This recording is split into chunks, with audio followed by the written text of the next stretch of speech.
A monetary policy is when the Bank of Canada manages the money supply and interest rates to pursue macroeconomic policy goals. Since we're talking about the recession that happened in Japan, we need to look at the equilibrium in the money market. Here, we will be looking at both the money demand and money supply curves. And of course, equilibrium occurs wherever these two intersect one another. So since Japan was in a recession, the Bank of Japan most likely increased the money supply and lowered the interest rates.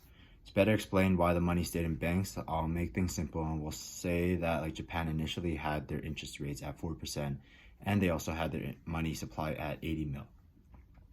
During the recession, the Bank of Japan may have decided to increase the money supply to 85 mil and they would have also decreased the interest rates to something like 3% or so.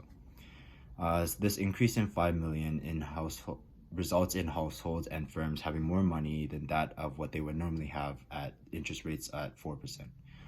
Households and firms would then use these extra funds to buy short-term financial assets such as certificate deposits. But the only issue about this is that households and firms think that they have a lot of extra funds. Therefore, they would buy new houses, vehicles, and appliances, and firms would end up buying more expensive machinery.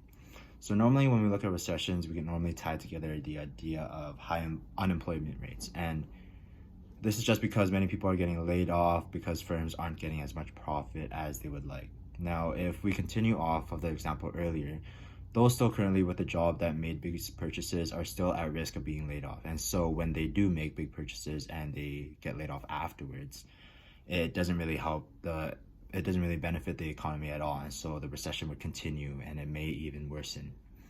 This just means that the monetary policy didn't work at all. And so when central banks did decide to pursue expansionary monetary policies, it just means that the Bank of Canada decreases the interest rates and increases real GDP. It's bad to keep the money in the banks because if there is an expansionary monetary policy, interest rates may go down, and the decrease of interest rates may lead to depositors simultaneously withdrawing money from a bank, and this is known as a bank run. When this happens, those banks experiencing a bank run would normally be able to borrow money from other banks if they needed to, but if a bank run happens to multiple banks, we then get a bank panic, and it may then end up resulting in the banking system to have severe difficulties because now there will be nobody to borrow money from.